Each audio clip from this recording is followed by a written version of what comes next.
Come here real quick and have a talk with Big Brody, the pervy sage himself. You see it?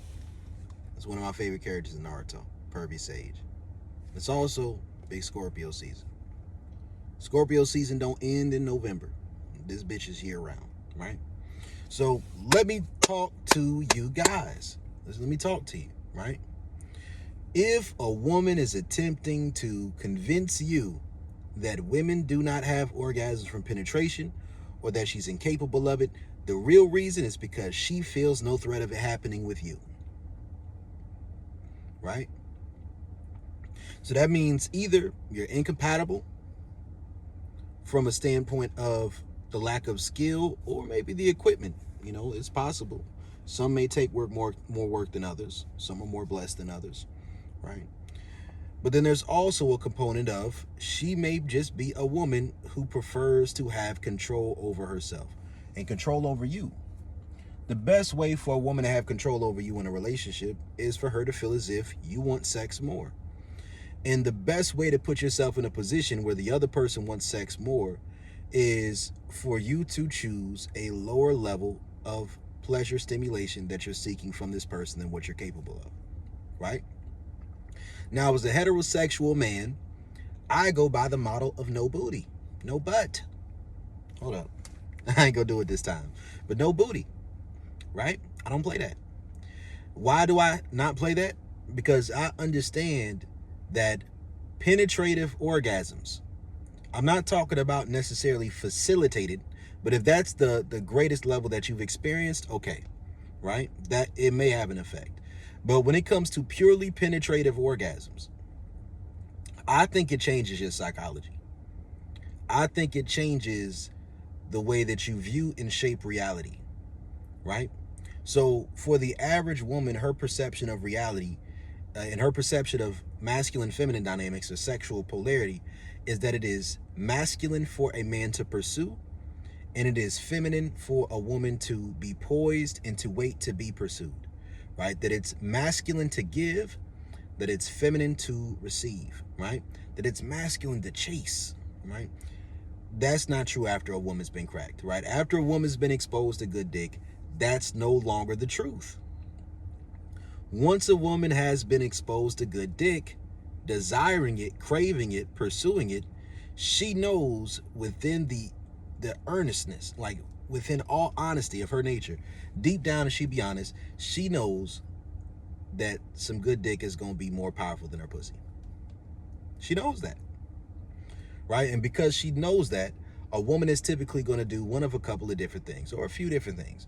One is, it depends on how that relationship goes. If it turns into a toxic train wreck, right, then typically that woman is going to maybe suppress those memories, right?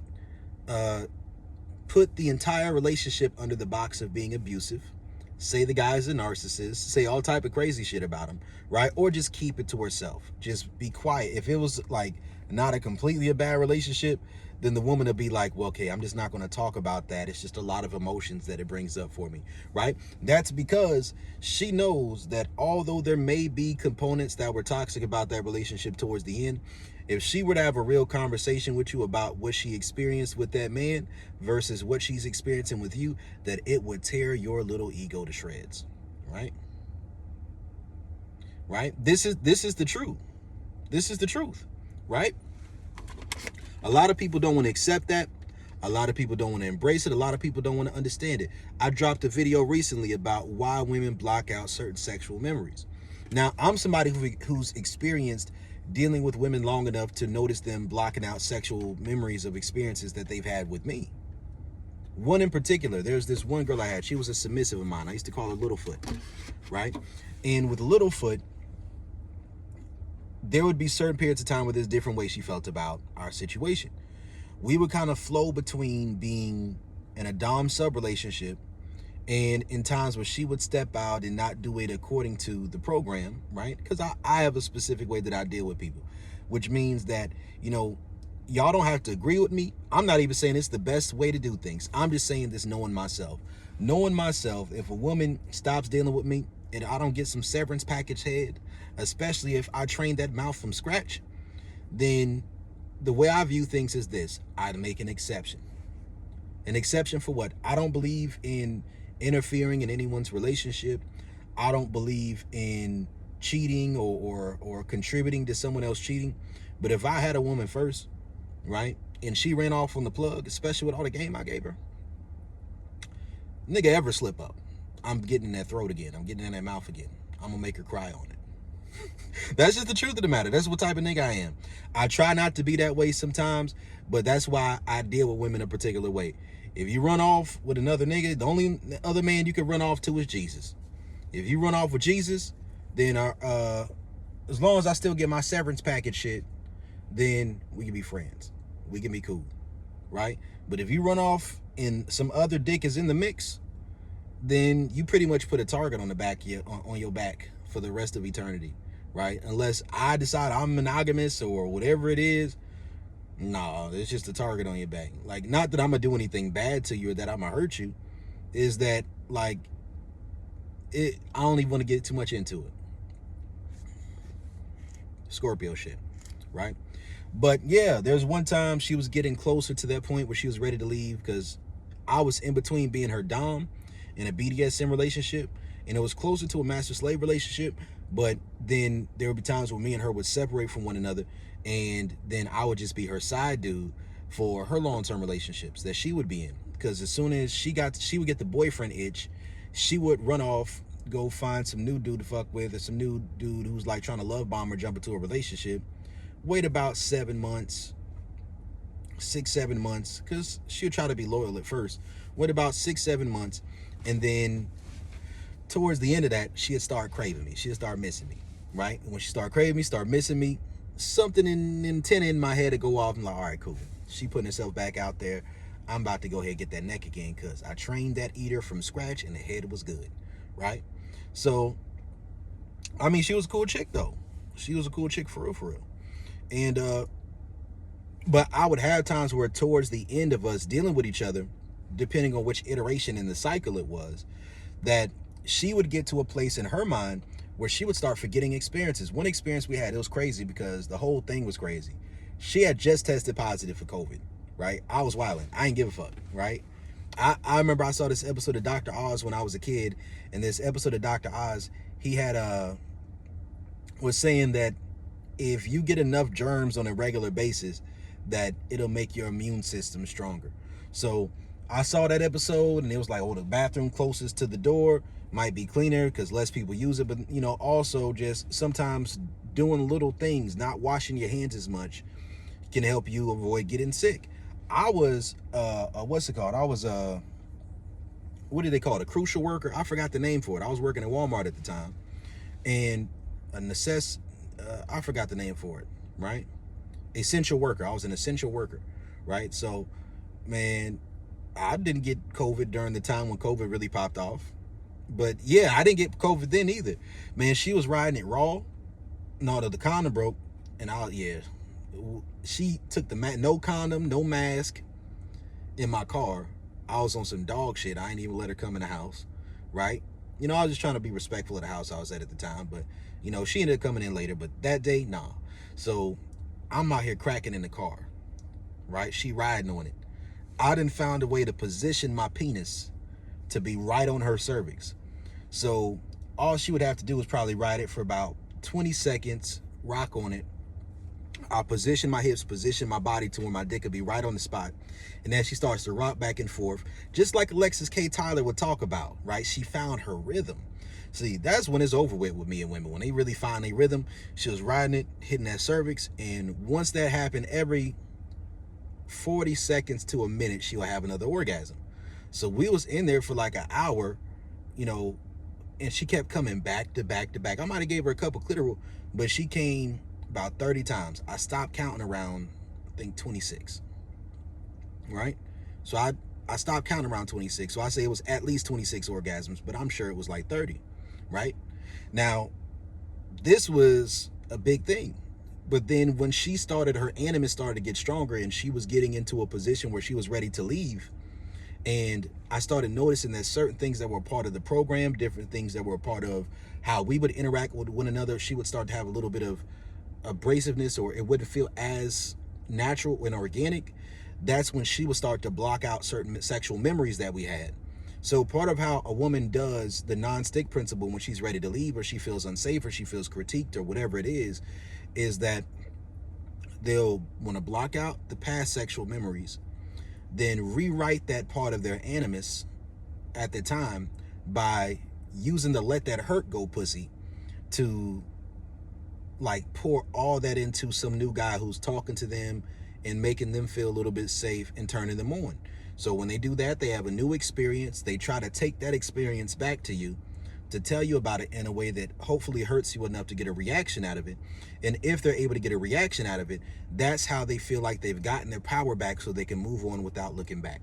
But if a woman is unsuccessful in getting her power back, that causes her to get stuck with you, right? Because not only does she now feel like, okay, she can play a little bit of games, but that you're not going to tolerate it, or that it's not even going to move you, but that she might just make things more difficult for herself without actually frustrating you, without actually flustering you. So she might go run off and fuck with somebody. You're like, oh, okay, cool. You get a little bit too nonchalant on these hoes, right? Start nonchalanting, right? And when you hit that nonchalant on them, it's like once they've made that risk with their bodies and everything is just cool, you're not tripping. It's like oftentimes a woman's like, damn, I ain't got him yet.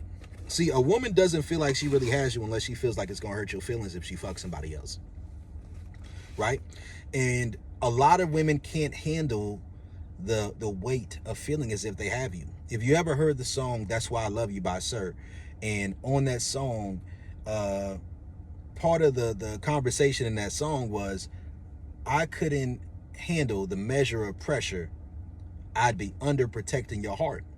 Because, see, when you're dealing with a woman, like a woman can like you sexually and not respect you as a leader.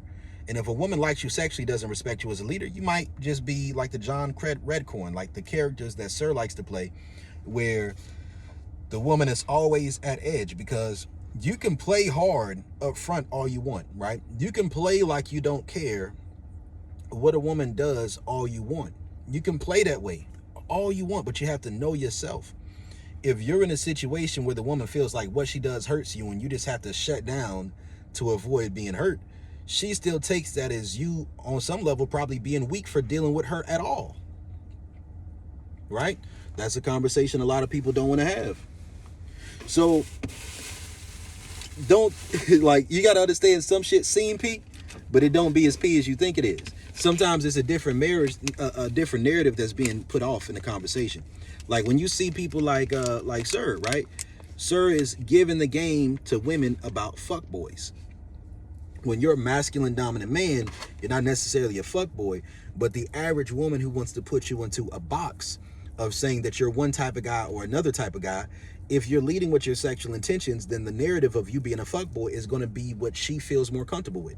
It's going to be what she clings to. It's going to be the caricature and the idea, the impression that she has of you and your nature and your character, right? So understand that typically most women aren't going to be feminine enough to have an extended relationship with the masculine dominant man, because you have to catch a second wind, right? When women want relationships to be equal and that they're not going to put any pursuit, and most of that's cap, right?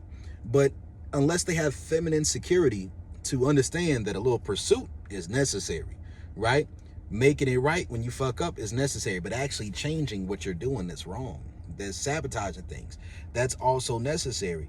And women who don't get that, they eventually get to a point where out of their own desperation, they have to start to pathologize the man. It's a sassy nigga apocalypse, right?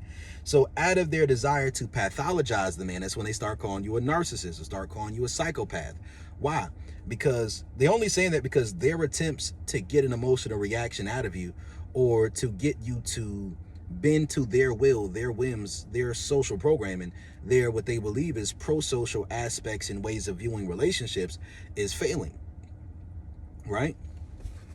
Understand, most men who go to therapy, not therapy, but go to couples therapy, right? If you're going to couples therapy, you're going to a counselor. I'm not saying it's all people. Some people this doesn't apply to, right? But chances are the therapist, the counselor is there to help the woman tolerate you as a man, right? When you meet a woman and you have this idea of wanting to be the integrated man, oftentimes the perspective that you're coming with is that you have the anima projection. You're using the idea of your desire for that woman to motivate you to mold yourself into a man who can attract her, or to attract, in general, outcomes in life. Not every man can afford to be dominant. So some men, there's nothing wrong with being, to me, I don't see nothing wrong with you choosing to be a trick. I don't see nothing wrong with you choosing to do these different things. I have my own point of view in life. All I'm saying is just be conscious of whatever it is. There's one rule in this game, is you either got to be that nigga or let her fuck that nigga in peace. And if she ain't coming from dick and she's done it before, you are not that nigga to her. You're not. Right? And what you got to understand is that nothing makes a woman hate your guts more than feeling as if you are the logical choice of who she should be with. Nothing makes a woman feel more uncomfortable about the idea of you as a man than feeling as if her body isn't speaking to you. Her body isn't calling for you, yet you're in her fucking face, right? Yet you're trying to love on her, yet you're trying to do these different things, and it's like her body isn't calling for you, right?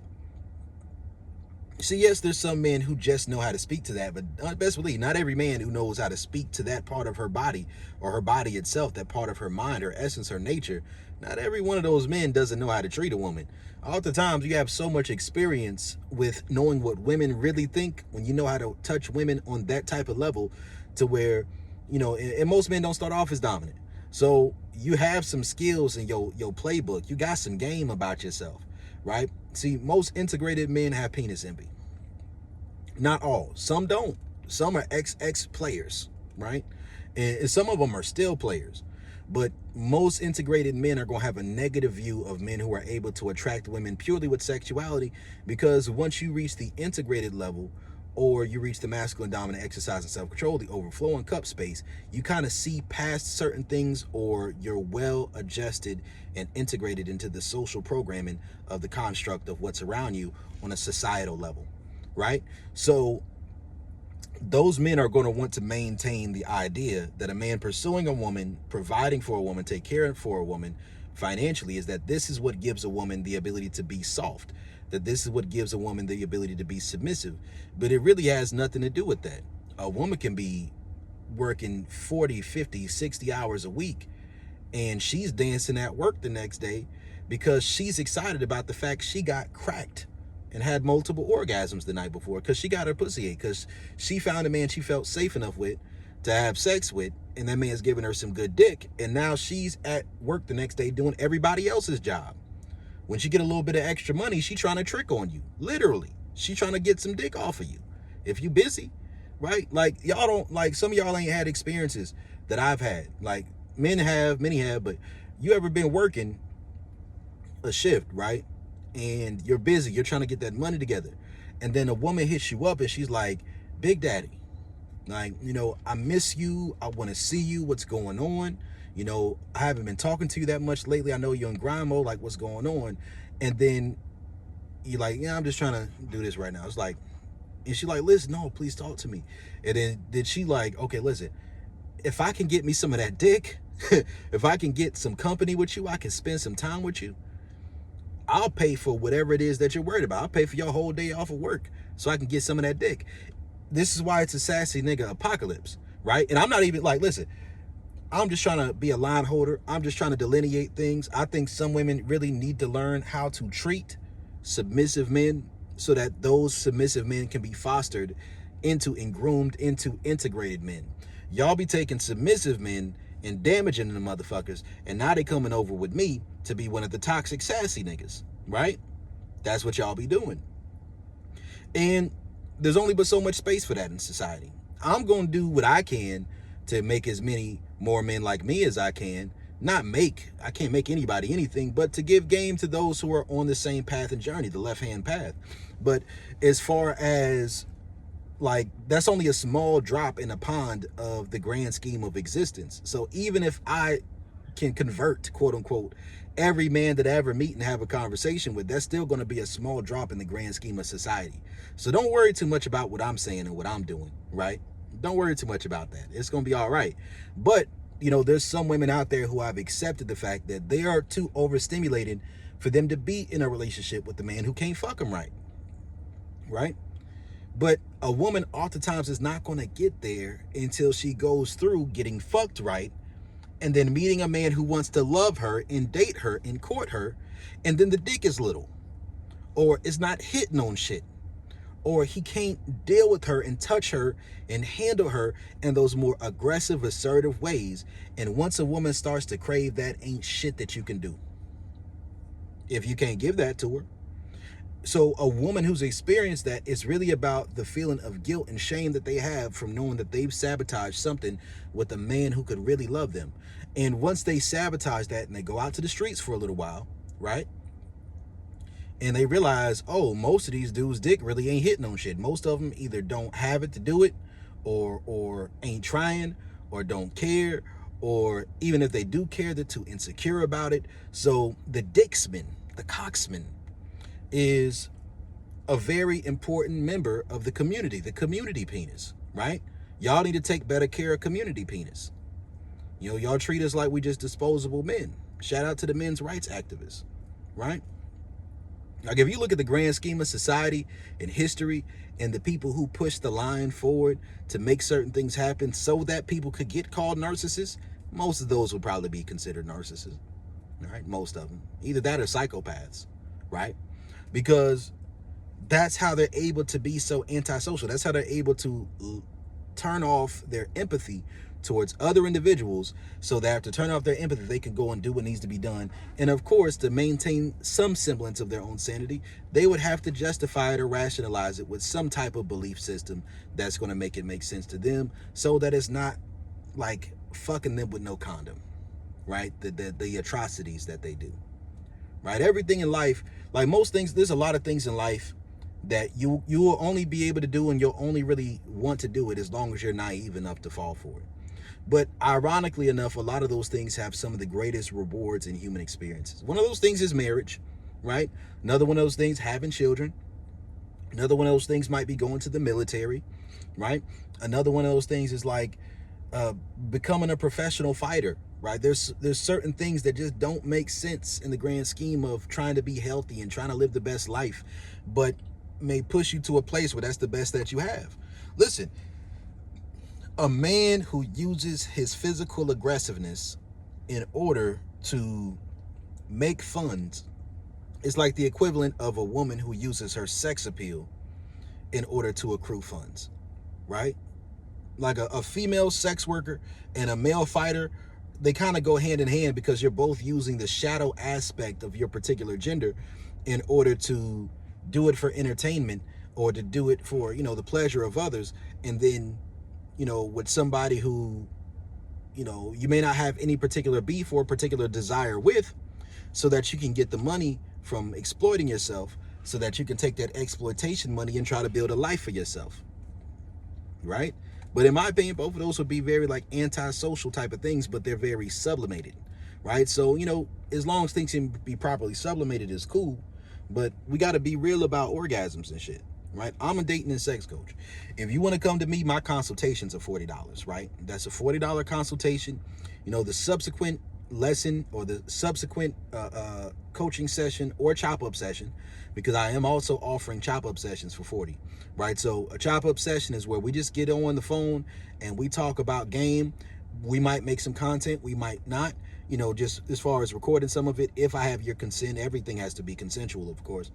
And from that point of view, we just talk some game and share some ideas. If you don't like the idea of being coached, but you want to have a conversation on some deeper topics of maybe even esoterics, you could put me on some game, I could put you on some game, we could do chop-up sessions. But I'm a content creator who needs money. I like money, and it also lets me know people ain't trying to just waste my time. Because, listen, I'm a little ADHD, so, money is something that gets my attention, right? From niggas, from men, right? From women too, but with women, they have other assets that could get my attention. So I'm gonna put it to you like this: if that woman can't come from penetration, y'all probably not compatible. This might have been different if it was the 40s or the 50s, and it probably wouldn't even be true about that time. But there's a reason why they're pushing with this propaganda. When I first got into learning about sexuality, trying to really study it, out of my own insecurities, my own body dysmorphia, my own struggles with insecurities from being a gooner from an extremely young age, I was like doing my research, and what I came across was Dr. Ruth, right? Dr. Ruth would go as far as she could and shout off the rooftops that, oh, all you need is just to suck the head when you're giving fellatio. Just suck the head. That's where all the nerve endings are. I have a dick. It feels good past the head, right? I really can't really nut unless I'm getting some stimulation on the base, if we're going to be real about it. And then on top of that, I understand that you can give women orgasms, throatgasms, right? Orgasms from throat stimulation, right? I've made women squirt from throat stimulation. Yes, they might be a releasing of their bladder, but with the convulsions and the other things going on with their body and they recognize what it is, it's like, no, they be coming from giving head. And I'm not just talking about just like the idea of it. See, what these feminists are going to try to do is try to push you into this idea of what I call the clitoral urethral complex. I mean, that is what it is, right? The clitoral urethra complex, or something along those lines. That's the name of the whole thing, but I call it a complex itself because that's the feminist penis envy of wanting to bash and talk down on one of the greatest things that actually connects men and women together, which are vaginal orgasms from penetration, penetrative orgasms. So part of their propaganda that they push is that it's all about the clitoris. In the 90s, they discovered the wider clitoral body, which is a whole other issue when it comes to why there's so little research on the female body and female orgasm in the modern spaces as far as physicality. I'm not super up to date, but I'm probably more well read and studied on it than most people. And once they got that shit, they ran off with it. They say, oh, the G-spot don't exist because there's a Skene's gland that's connected to the Skene's ducts, right? But they just say, okay, this is all about the clitoris. It's the inner part, the body. It's stimulating the clitoris because of the legs. Or maybe when a woman's riding penis, it indirectly rubs up against her clitoris and that gives her an orgasm. Yes, there are absolutely times where it works like that, right? It's absolutely times where it works like that. I'm not going to say that it's not. If you have a large enough or a girthy enough penis, that might happen with a woman's clitoris. But the G-spot itself is a spot that brings about orgasms. We also got to understand there's the fornixes, right? There's the anterior fornix, there's the posterior fornix, and the cervix itself can create orgasms. So understand that a lot of these feminist women, they're trying to push you the idea, oh, I don't like penises that are too big. The only time a feminist is going to tell you the truth is if you try to push on her certain values that are antiquated in regards to saying that you're trying to push this antiquated knowledge of saying it's all about the clitoris on her, or saying, oh, sex is not for a woman's pleasure. If you tell a woman sex is not for a woman's pleasure, and you say this around some sex workers or some feminists who will try to push that narrative, especially that's when they'll start telling the truth, right? But before they feel as if they're threatened by the patriarchy, not because there's different aspects of the patriarchy when it comes to men, right? There's the patriarchal perspective of viewing the female orgasm as the forbidden fruit. So your perspective is you don't even think it's natural, and you think a woman having an orgasm makes her more like a man. And listen, testosterone correlates to a higher sex drive. So yes, a woman with more testosterone is going to have a higher sex drive, right? But what happens is that these men will see these women will see these conversations, like people like Jesse Lee Peterson, right? Or people like Jordan Peterson from time to time with his views on how he tries to social engineer. You got to get up to date with what's going on instead of just trying to bring people back, right? If you're going to do some social engineering and social architecture, because I don't know how much Jordan Peterson really believes the stuff he says about God. I think he believes it, but he's seen too much from a research, peer-reviewed study, psychological point of view for him to fully believe it. But he wants to believe it internally, but he understands that his ability to make an argument with that effectively is going to be greatly diminished. So it's become a figure of social engineering to try to return things back to a conservative state of being, because his money's coming from the conservatives, right? That's what you got to understand. But you also got to grasp that a lot of people that are conservatives now are people who 20, 30, 40 years ago would have been considered liberals. I think Donald Trump would be included in that, right? So keep in mind, certain shit is not about certain shit anymore, depending on what's in the zeitgeist. I know that's probably a little bit more political than y'all were anticipating for this particular conversation, but that is something that I wanted to express to y'all. But there's the patriarchal men who feel like they're king dingling. I'm a king dingling type of nigga, but I got, like, I back it up, right? Like, I make sure that, like, when I first meet women, they're getting so little out of it that they have nothing to focus on but the fact that they, listen, you're here for an orgasm or for multiple. You're here for this sexual encounter. You're here for this experience. I didn't take you out on a date. I didn't do this. I've never taken a woman out on a first date as an adult man before having some type of sexual encounter with her. I've yet to do it as an adult, right? So one of the best ways to keep women from faking orgasms is to, one, talk about orgasms, but it's a different way to do it, right? Like, one way to do it is to make sure that that's pretty much all she's going to get out of it until you've seen more from her, right? And make sure you actually have the skill. See, a woman's going to be much less likely to fake an orgasm if in the first couple of times she has sex with you, she can feel herself getting close. It's the law of momentum. If a woman can feel herself getting close from penetration within the first 2-3 times of having sex with you, and then, you know, you're really feedbacking and having conversations about it, she's going to be much less likely to orgasm. I mean, much less likely to fake the orgasm because she feels it's a possibility. If she's already concluded in her mind that she's one of those women who can't have an orgasm, it's because that's what her life experiences have shown her, or she's blocking out certain experiences because she doesn't want the subsequent, what she interprets as abuse that comes along with men who can give her those experiences, which is why I say that she's running game. But it could also be just be a situation where that's her life experiences thus far, and when you go into her, she doesn't feel like she's in jeopardy of being there, or she just has control issues and she doesn't want to surrender. But like I said, I'm a man, I'm a heterosexual man, I'm a dom. I can understand why a dame would say, okay, she doesn't want a dick that's too big, because if the dick is too big, then it's not a matter of it stretching it out of shape necessarily, right? That's just stuff that people say is propaganda just for conversation points. But a woman's pussy can mold to like a new normal as far as what she's used to experiencing, and that can change it, right? You know, people are real disingenuous about this shit, right? But what I will say is that you'll see this a lot with dames. They typically don't like a penis that's too big because if it hits their cervix, it's either going to hurt or activate the crazy. So once they've decided that they're into a more casual sex world or casual dating or into non-attached love as a concept, and they want to avoid getting attached, that's when they'll start to push a narrative of being contrary to big dicks and all this other stuff, right? But, you know, there's nothing wrong with a woman being content and happy with what she has either. You know, that does open up a woman's wheelhouse of men she can deal with if she's looking for tricks, if she's looking for providers, if she's looking for somebody who's going to just look for anything. You don't have to have a big dick to be a dom, right? So a man can absolutely be a woman's dom. You can use toys, you can use your fingers, you can make a woman come with your pinky, you can make a woman come without even touching her. You can just talk her through it. If a woman's validation loop is attached enough to you, you could be on the phone with her when she's playing with her rose. And if you're on the phone with her when she's playing with her rose and you're talking to her and the reverberations of your voice make that pussy jump, she will give credit to that orgasm from you to you, even though she made herself come. Now that's a facilitated orgasm, right? But if a woman has enough submissive empathy, if she respects you enough, then that whole perspective of the facilitated orgasm is still going to be something she gives credit to you for.